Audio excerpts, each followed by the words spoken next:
Assalamualaikum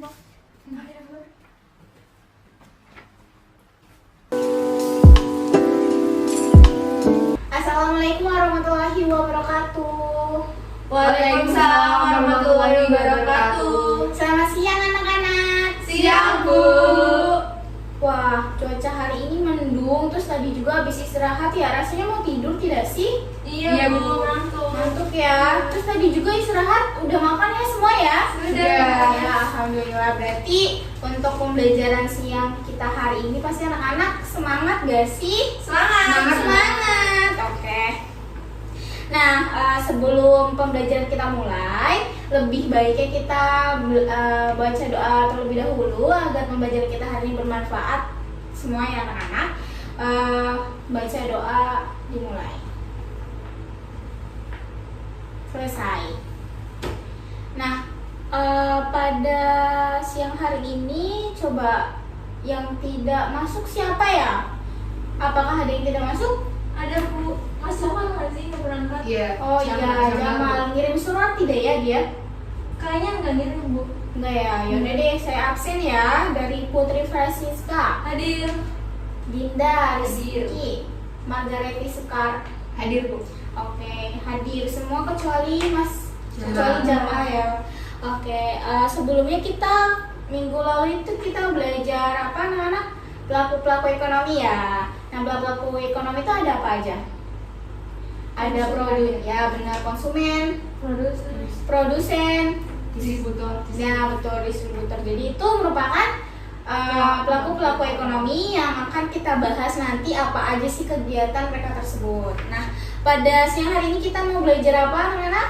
Kegiatan ekonomi. Ya, betul sekali. Kita akan belajar kegiatan ekonomi. Nah, sebelumnya Ibu akan membacakan terlebih dahulu nih menjelaskan mengapa sih anak-anak perlu belajar tentang kegiatan ekonomi. Yang pertama ini karena peserta didik kalian mampu mengidentifikasi kegiatan ekonomi masyarakat melalui problem based learning dengan baik. Nah, kemudian kalian mampu memahami bagaimana masyarakat saling berupaya untuk dapat memenuhi kebutuhan hidupnya. Jadi ketika anak-anak sudah mengetahui ini tujuannya, berarti anak-anak akan paham kegiatan ekonomi apa aja yang bakal kita pelajari hari ini. Seperti itu.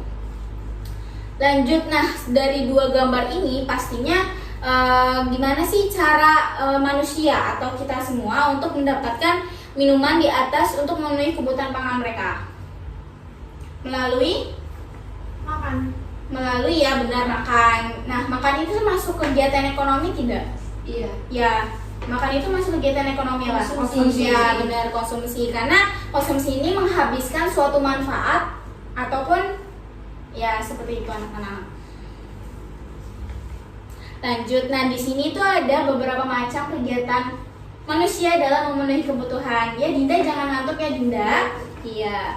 Yang pertama ini produksi. Produksi ini merupakan suatu kegiatan yang menghasilkan atau menciptakan untuk memenuhi kebutuhan manusia. Kemudian distribusi ini dari suatu produk yang sudah dibuat oleh produksi, suatu produk yang sudah dibuat oleh produsen, kemudian dikirimkan oleh produksi ke distribusi. Nah, nanti distribusi ini akan menyetorkan ke konsumen untuk menghabiskan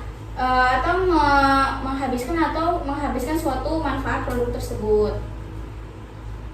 Lanjut, di sini ada pengertian produksi, kemudian jenis produksi, kemudian juga ada tujuan produksi. Nah, produksi itu sendiri merupakan kegiatan menambah manfaat suatu barang atau menciptakan barang untuk memenuhi kebutuhan manusia. Jadi tadi kan sudah disebutkan ya bahwa ternyata produksi ini merupakan suatu kegiatan yang mana untuk menambah manfaat, bukan menghabiskan ya. Yang menghabiskan itu apa?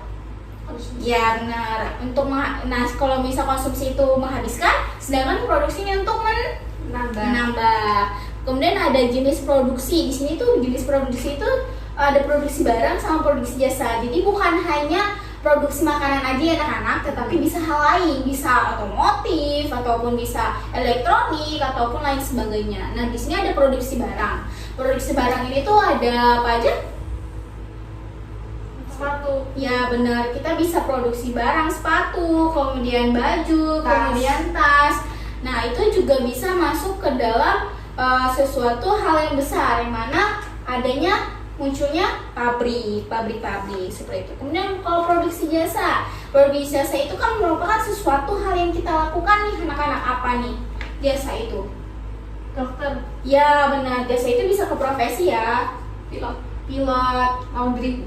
ya bisa laundry juga. Jadi bukan hanya profesi besar, tetapi jasa juga memang lebih ke profesi kecil juga bisa anak-anak. Kemudian tujuan produksi. Nah, tujuan produksi ini untuk memenuhi kebutuhan manusia dan merangka mencapai kemakmuran. Jadi bukan hanya untuk memproduksi barang aja, tapi tujuannya juga untuk mencapai kemakmuran yang mana dapat meningkatkan kesejahteraan masyarakat anak-anak. Iya. Ya benar ya.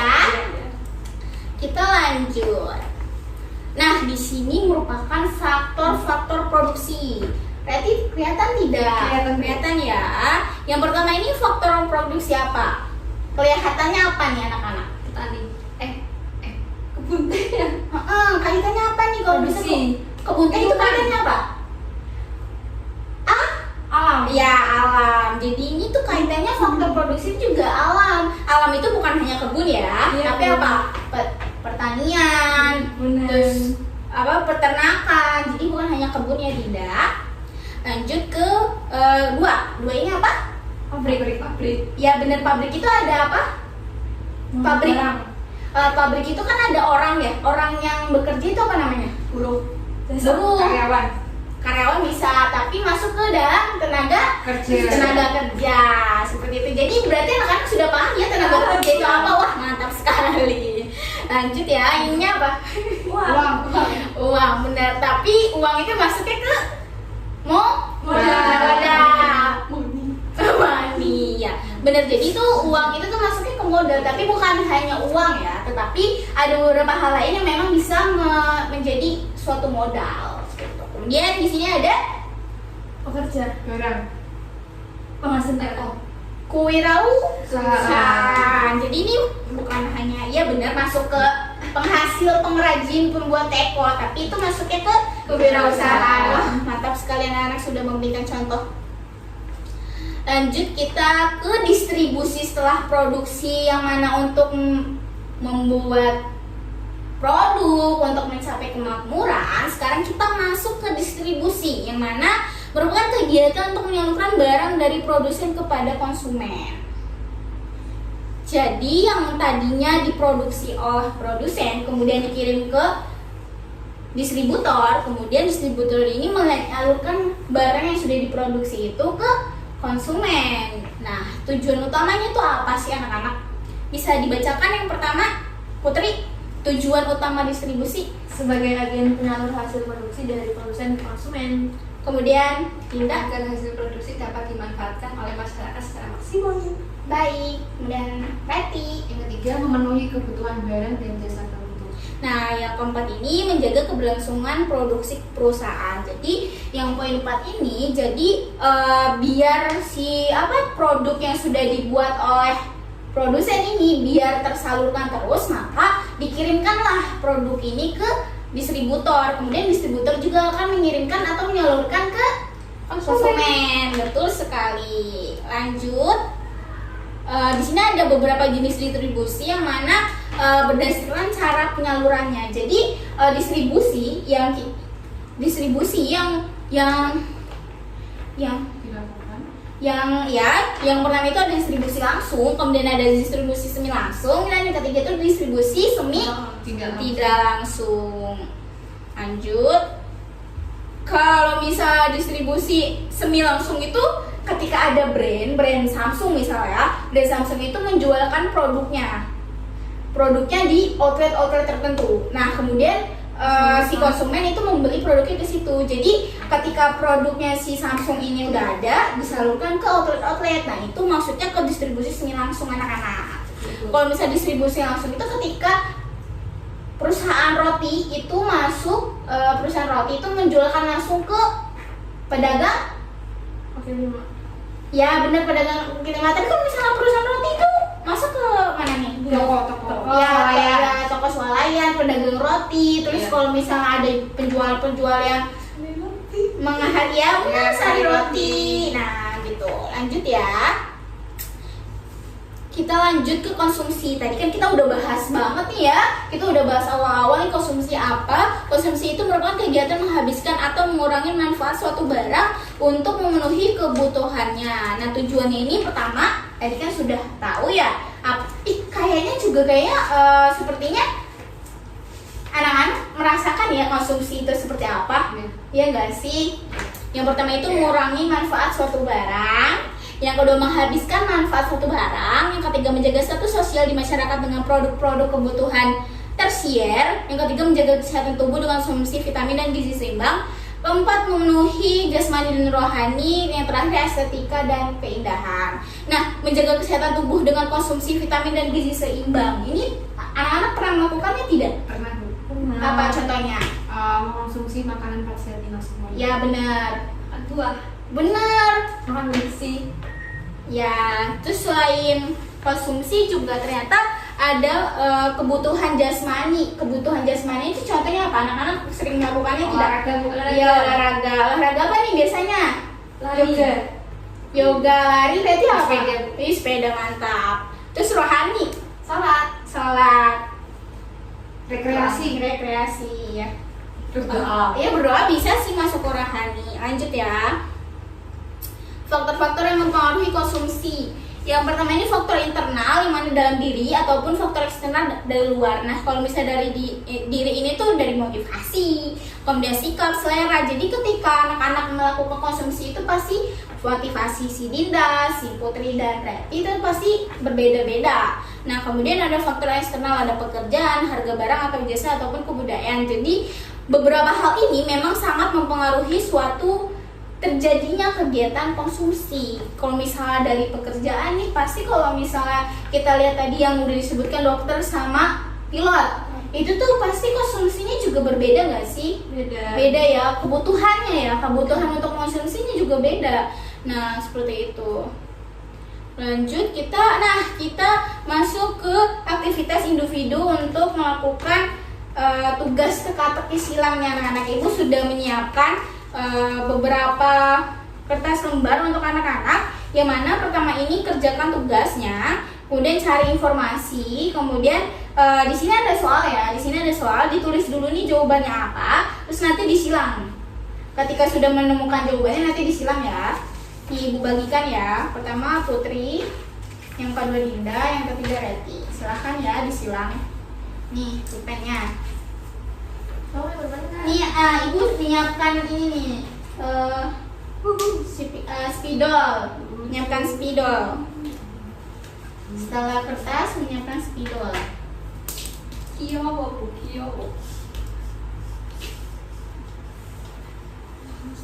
Yang pertama, kegiatan untuk menambah manfaat suatu barang atau menciptakan barang baru untuk memenuhi kebutuhan manusia. Jawabannya produksi. Disilang anak-anak. Iya Bu, bentar Bu nulis dulu ya. Hehehe. Ini ya Bu. Iya. Kemudian nomor 2, coba dibacakan. Salah satu faktor produksi. Apa? Salah satu faktor produksi tadi kan alam. Wah, pinter. Lanjut ketiga, tour guide sedang mendampingi beberapa turis yang mengunjungi tempat wisata. Kegiatan itu masuk ke jenis produksi Jasa. Mana jasa?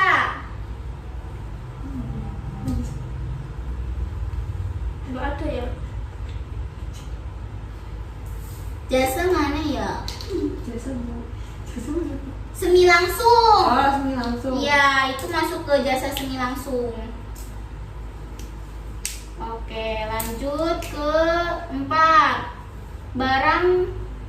Barang Samsung menjual produksinya melalui Samsung Center, merupakan termasuk skala Barang. ya benar semi barang. Lanjut, bacakan Dinda soalnya. Kegiatan dalam menjaga kesehatan tubuh dengan mengonsumsi vitamin dan gizi seimbang merupakan kegiatan tadi kita udah bahas apa anak-anak? Konsumsi. Benar, konsumsi. Selanjutnya, penjual mie ayam menjual langsung dagangannya ke seorang mahasiswa yang sedang istirahat di kantin. Masuknya Distribusi ya, Bu. ya benar, distribusi karena apa, Betty? Karena produk yang dijual itu disebarluaskan Iya. atau dijual. Ya, disalurkan ke Disalurkan. mahasiswa. Oke. Sekian, ini udah dijawab semua ya. Coba Ibu cek dulu benar tidak ya. Oke, punyanya Reti benar semua. Yeay. Punyanya Dinda benar semua. Yeay. Punyanya Putri, wah benar semua. Wah, tadi benar-benar memperhatikan ya tadi yang sudah dijelaskan. Oke, tadi berarti benar-benar paham ya karena sudah menjawab dengan semua dengan betul soalnya. Nah, ini ada beberapa link YouTube ya, link video pembelajaran yang bisa anak-anak akses untuk melihat bagaimana sih contohnya konsumsi, contohnya produksi dan distribusi. Oke. Aku bosan. Kemudian sekian akhir pembelajaran kita hari ini. Semoga pembelajaran kita ini bermanfaat untuk anak-anak dan bisa diimplementasikan dan anak-anak juga mengetahui nih apa sih kegiatan, bisa membedakan juga, bisa mengidentifikasi apa kegiatan konsumsi, produksi, distribusi. Yeay! Sampai jumpa di pertemuan selanjutnya anak-anak. Akhir kata, wassalamualaikum warahmatullahi